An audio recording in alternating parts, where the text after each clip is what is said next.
Bonne nouvelle pour la rentrée académique 2022-2023, l'École supérieure d'administration, d'économie, de journalisme et des métiers de l'audiovisuel ESAE vous ouvre les portes de ses différents sites. À Gbedjomende, à Bomé-Calavi, à Kpakpa et même à Parakou, l'université ESAE vous offre des bons d'études et des demi-bourses dans toutes ses filières en licence 1, 2 et 3. Et pour les 100 premières inscriptions en master 1 et 2, bénéficiez des demi-bourses. Nouveau bachelier, vous avez au moins la mention assez bien. Inscrivez-vous vite à ESAE et bénéficiez d'un bon de 50 000 francs CFA. Étudiants, étudiantes et nouveaux bacheliers, payez 200 000 francs CFA en sciences de gestion, sciences économiques, sciences juridiques et en administration des affaires en licence 1, 2 et 3 et 500 000 francs CFA en master 1 et 2, 250 000 francs CFA en administration générale, administration des finances, journalisme et métiers de l'audiovisuel en licence 1, 2 et 3 et 600 000 francs CFA en master 1 et 2. Alors, inscrivez-vous vite et profitez des offres exceptionnelles mais également d'un enseignement de qualité à l'université d'excellence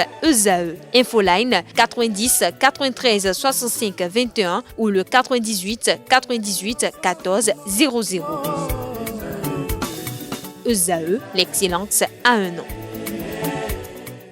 Bonjour à nouveau, chers amis internautes. L'informateur titre ce matin en manchette présidentielle de 2026. Quelques schémas possibles, à en croire la une du journal, même s'ils ne sont que 3 partis politiques à détenir les potentiels parrains et semblent être les seuls dépositaires des prochains duos de candidature à la magistrature suprême. Il faut s'attendre à des surprises. Sous les tropiques, tout n'est jamais totalement gagné d'avance, annonce le journal. Des précisions sur son analyse de la situation à la page 3 de sa livraison de ce matin. Indiscipline et désordre sur les gares routières du Zou. Le préfet Firmin Couton désapprouve le maire de Boycon. Voici ce qu'il prévoit pour le retour à l'ordre. Des précisions en page 4. Cohésion sociale, un projet de renforcement de vivre ensemble lancé. Des précisions en page 9. Enseignement primaire et secondaire, 9 directeurs départementaux sanctionnés. Les raisons vous sont exposées en page 6. L'oreille droite de la une de ce matin de l'informateur vous invite à découvrir dans les colonnes de sa parution les productions journalistiques des étudiants en formation de journalisme à l'École supérieure d'administration, d'économie, de journalisme et des métiers de l'audiovisuel ESAE. Fraternité, titre ce matin en manchette, Léopold Gaomédé, directeur général adjoint du Centre des œuvres universitaires et sociales d'Abomey-Calavi COUS-AC, à propos du transport et de l'hébergement des étudiants. Être en résidence ne signifie pas le libertinage. Le journal écrit noir sur blanc que suite au récent mouvement d'humeur des étudiants à la suspension du transport en commun sur le campus d'Abomey-Calavi, le directeur adjoint du Centre des œuvres universitaires et sociales d'Abomey-Calavi COUS-AC, Léopold Gaomédé, a, lors d'une émission sur ESAE TV, apporté des clarifications et évoqué certaines mesures visant l'éthique en résidence universitaire. Aussi a-t-il loué les efforts sociaux du gouvernement au profit des étudiants malgré les diverses crises qui secouent le monde en général et le Bénin en particulier. 2 bus de transport en commun des étudiants ont pris feu récemment. Retrouvez la suite de l'article du journal à la page 3 de sa livraison de ce mercredi matin. Fraternité nous propose également comme titre ce matin à sa une. Question d'actualité au gouvernement sur le drame de Dassazoumé, les démocrates soucieux de la réactivité des sapeurs-pompiers. Le matinal à présent ce matin en manchette, prise en charge des soins de santé. Le gouvernement veut soulager les dialysés. Le gouvernement béninois n'est pas insensible aux cris de détresse des malades souffrant d'insuffisance rénale. Lors de sa séance hebdomadaire du vendredi 17 février 2023 avec les professionnels des médias, Le porte-parole du gouvernement, Wilfried Léandre Ngbeji, s'est prononcé sur la situation des personnes dialysées au Bénin. Il a fait savoir que le gouvernement du Bénin, par l'intermédiaire du ministre de la Santé, Benjamin Hunkpati, examine les possibilités d'obtenir des intrants à moindre coût. Des détails en page 7. Toujours à la une du journal Le Matinal de ce matin, tension à la gare routière de Boricon. Le préfet du département du Zou menace de sévir. Matin libre ce matin en manchette, drame de Dassa, ces zones d'ombre à élucider. Des députés démocrates interpellent le gouvernement. Vous avez en illustration le logo du parti politique Les Démocrates et la photo du ministre de la Santé, Benjamin Hunkpati. Toujours à la une de Matin libre de ce matin, affaire Tiens DSCOM, Evra Soussoukwe écrit au président Patrice Talon.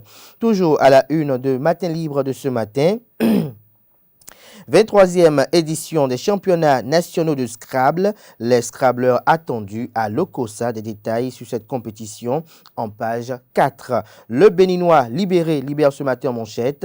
Face au non-respect de la décision de justice dans l'affaire Tiens DSCOM, Evra Soussoukwe supplie Patrice Talon à se pencher sur la situation. Toujours à la une de Le Béninois libéré de ce matin, législative de 2023, le secrétaire général national du bloc républicain Biotchane salue les mérites de El Hadj Monsia. Nous passons à présent au journal La Nouvelle Tribune.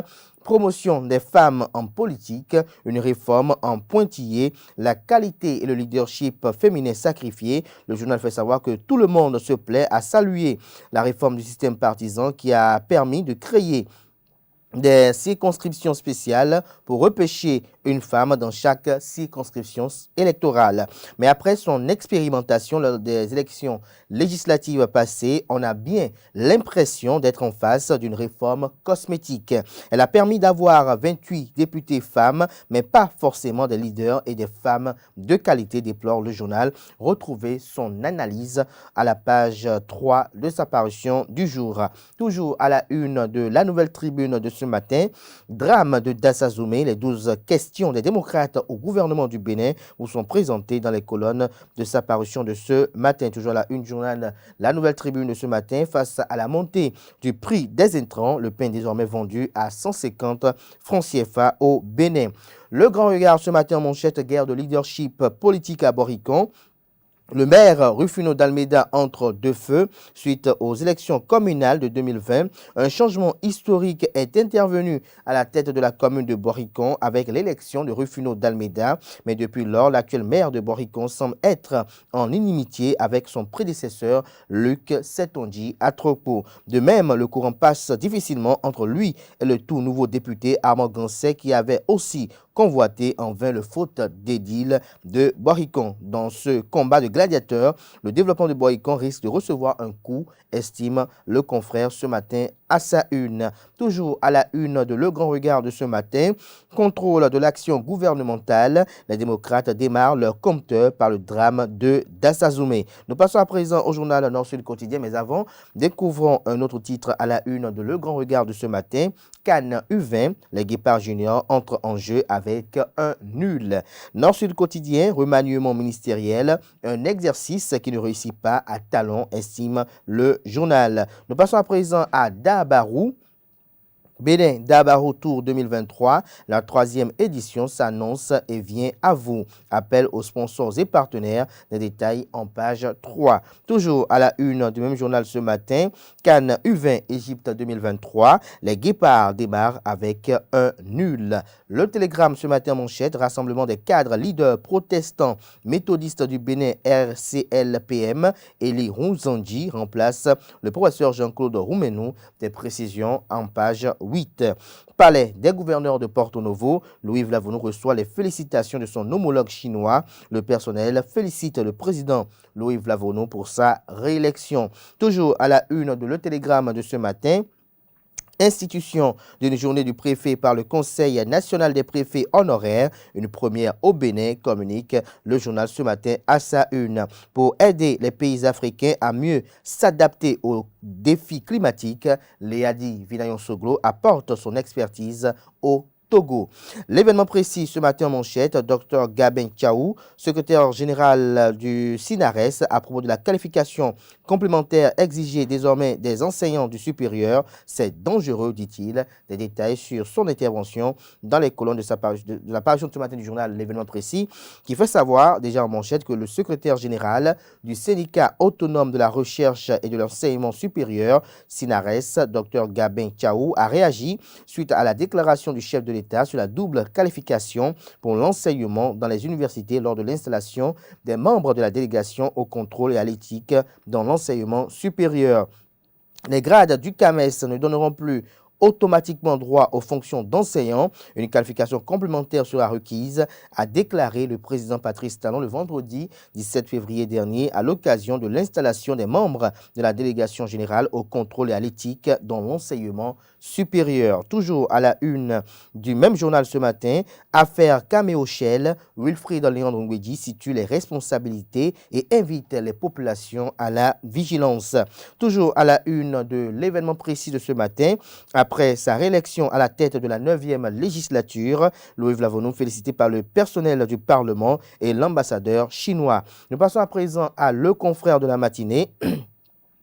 Première sortie des Guépards à la CAN Égypte U20, le Bénin accroche le champion en titre, la Zambie. Toujours à la une de Le Confrère de la matinée de ce matin, appelé à la tête des Guépards du Bénin, Gernot Rohr à Cotonou ce 24 février pour paraphrer son contrat.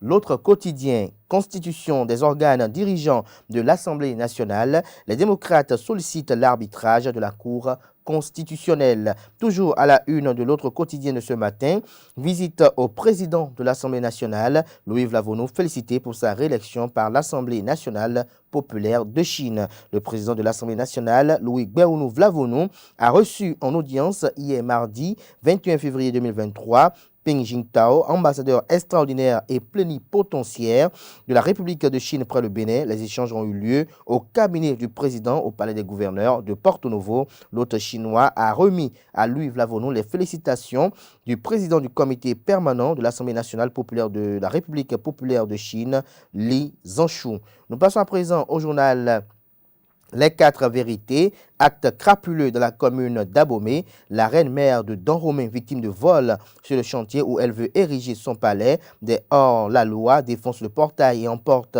plus de 45 tonnes de briques sur le site.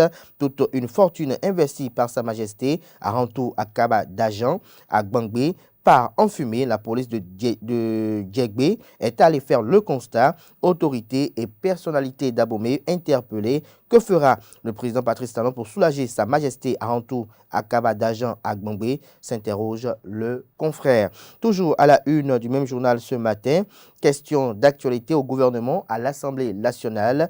Les démocrates posent 12 questions sur le drame de Dassa. Toujours à la une du journal Les 4 vérités de ce matin, afin de détecter les pannes souterraines et procéder à leur rapide réparation, le MCA Bénin 2 offre à la SB2E 3 véhicules, laboratoires et des équipements. Le journal Décryptage Info publie ce matin à sa une. FINAB, Ulrich Adjovi, un joker pour révéler la culture béninoise. Dynamisme Info ce matin à sa une, sorte de haine, de jalousie et de méchanceté à travers leurs déclarations. Candide Armand Maria Zanaï et Irénée Agossa, deux pourfendeurs des démocrates. Retour des exilés et libération des détenus dits politiques. Nicéphore Dieudonné Soglo et Thomas Boniaï dans une posture qui honore la démocratie. Le grand jury ce matin à sa une, service régional de lutte contre la fraude Zou Colline. Les hommes du directeur général Alain Rincati ont encore frappé très fort le week-end dernier. Le colonel Gabriel Patenon et toute son équipe ont arraisonné 24 armes. Vous avez en illustration les photos des dites armes arraisonnées. Toujours à la une du même journal ce matin, le roi de Wedo a tiré sa révérence. Onogan Adegbouité Dougbemambou présente les condoléances à la famille royale. Le chronomètre ce matin à sa une, renouvellement des instances dirigeantes des coopératives d'aménagement rural d'Agonvi. De gros risques d'affrontement entre les coopérateurs ce jour, annonce le journal. Les députés Denise Degbedji et David Ouensa appellent à la paix. Le Soleil Bénin Info à présent, travaux de lotissement à Ouida, ça redémarre, la population en joie, s'exclame le journal. Toujours à la une du même journal ce matin, justice, tenue des sessions criminelles, le tribunal de première instance de Cotonou, mauvais élève. Du Coin Info ce matin à travers sa une, formation certifiante de la Fanametrab pour les tradipraticiens du Borgou. L'extension communale de Tiarou sort plus aguerrie. La médecine traditionnelle se porte bien sous le bureau du président Saliou Dinadou. Nous passons à présent au journal La Sirène pour boucler ce matin. Conflit entre le siège suprême de Porto Novo et celui du pasteur Diossou de l'ECC. Le président de l'ACB invite les deux camps en conflit à fumer le calumet de la paix. Un pas de géant pour le docteur Julien Rodiguet. Toujours à la une du même journal ce matin, installation de la DGCE dans l'enseignement supérieur au Bénin. Patrice Talon enlève le vrai Adigan qui tue l'enseignement. Ce sera tout pour la présentation de quelques titres parus ce jour dans la presse locale. Les quotidiens sont disponibles dans les kiosques, également accessibles en ligne. Place à présent au bulletin matinal d'information.